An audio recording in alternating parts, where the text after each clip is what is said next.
Remember the Sabbath day, to keep it holy. 6 days shalt thou labor and do all thy work, but the seventh day is the Sabbath. For people wanting to obey the Bible commandments, the question is, which is day one? All can count to 7, but where does the count begin? How can you know which is the true seventh day? The Creator who made the week also designed a month in which to place that week. The calendar of creation begins with New Moon Day, followed by 4 complete weeks. Each week contains 6 workdays and a seventh-day Sabbath rest. In the beginning, the Creator designed the movement of the sun and the moon to measure time.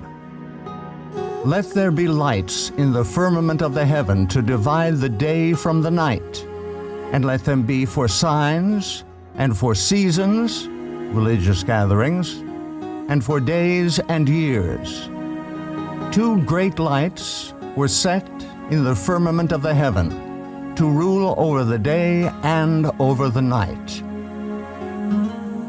Time can be measured only by movement. The movement of the sun measures a day. In 365¼ days, the sun and the earth return to the same relative position. This is 1 solar year. The moon's 29½ day rotation measures a lunation, which is the basis of the month. 12 1/3 lunations are the same length as a solar year. There are 3 basic calendar formats using the movements of the sun and the moon. 1 solar, 2 lunar, 3 lunisolar. Number 1, solar, the measurement of the movement of earth and sun. Solar calendars use the sun for measuring the length of the year only. Months of arbitrary length have no link to nature. On the Gregorian solar calendar, weeks cycle continuously. Even leap day, every 4 years, does not disrupt the continuous weekly cycle. Lunar, the measurement of the moon's rotation. Lunar calendars are based strictly on the cycles of the moon.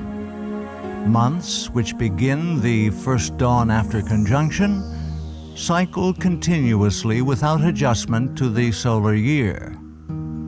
Because 12 lunations are 11 days shorter than a solar year, lunar months float through the seasons.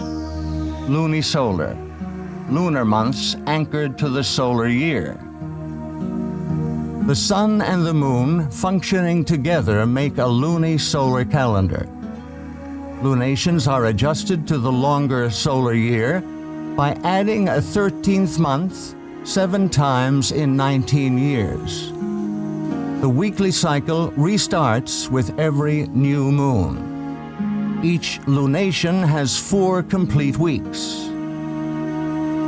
The calendar established at creation is lunisolar. It is the most accurate and precise of all timekeeping systems.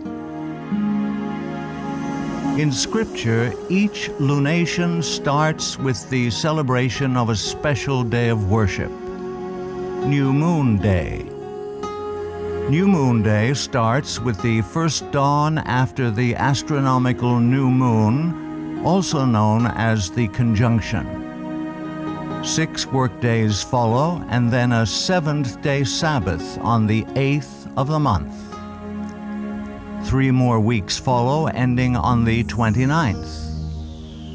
Through measurement and calculation in the days leading up to the 29th, the time of conjunction is revealed so one can determine if the month has 29 or 30 days.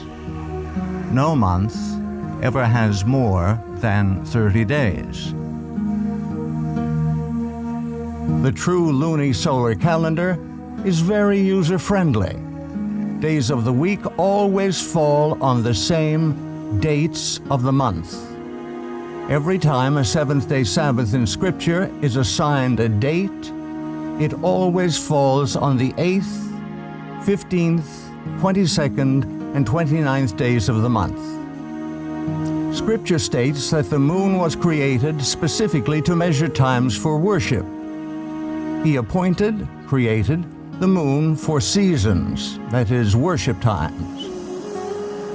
Creation week ended with the Sabbath day's rest. Exodus 31 states that the Sabbath is to be kept throughout all generations. Verily my Sabbaths ye shall keep, for it is a sign between me and you throughout your generations, that ye may know that I am your Maker, that doth sanctify you. The seventh-day Sabbath was designed by the Creator to be the sign of loyalty between himself and his people. The enemy, Lucifer, has changed the civil calendar and stolen the worship due to the Creator. Through tradition and assumption, Lucifer has united the world in using a solar calendar with continuously cycling weeks. When one worships, reveals whom he worships. All who use a solar calendar for calculating their days of worship are unknowingly giving their allegiance and worship to the great deceiver. Those desiring to show their allegiance to the Creator will worship him on the day he has designated. To find the correct day of worship, the luni-solar calendar established at creation must be used. Scripture reveals that the calendar used for worship throughout all eternity will be based upon the new moon. And it shall come to pass that from one new moon to another, and from one Sabbath to another, shall all flesh come to worship before me. Whom do you worship? To whom do you give your allegiance? The calendar you use to measure time for worship reveals the deity you worship.